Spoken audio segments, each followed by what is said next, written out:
David was a surprise choice as king of Israel precisely because he didn't look like the kind of person you imagined the king to be. He didn't come from central casting. They didn't even put him on the shortlist because they just assumed, well, David, not David. Whatever you've got in mind of a king, it's not him. As David is introduced to us in the book of 1 Samuel, we're told literally that he was beautiful, and the Hebrew word is a word used only ever to describe women. In contemporary language, David was a pretty boy. And he was someone who spent an inordinate amount of time playing a harp and writing poems about his feelings. They're called the Psalms, they're great. Many people would look at David today and say, David must have gender dysphoria.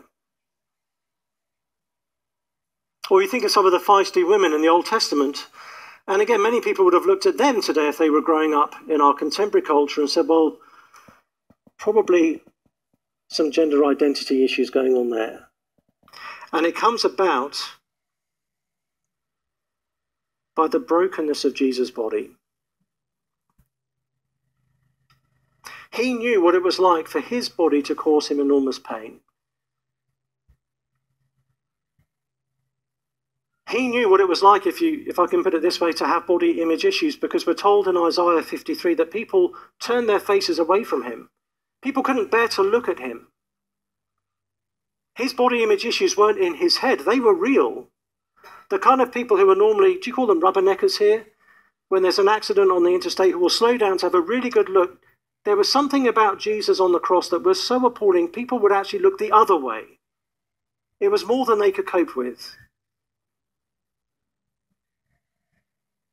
And there was no greater dysphoria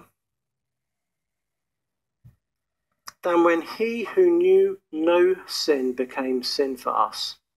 Taking the time to do that and wrestling through that, but then also what really motivated you to write this topic, and how have you found people responding? Thank you. What drove me with this one was very much, well, again, similar to the book on church.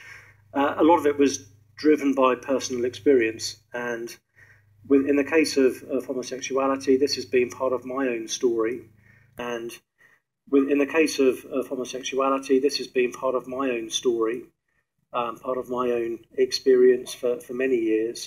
Trending Questions is back. Join us for the next part in this ongoing series from the Zacharias Institute, when Sam Allberry will be addressing the question, how can I know my gender, at a live event on February the 15th. Sam is a Bible teacher and speaker and brings heart and clarity to this challenging subject. You don't want to miss it. You can hear Sam's message in person at the Zacharias Institute.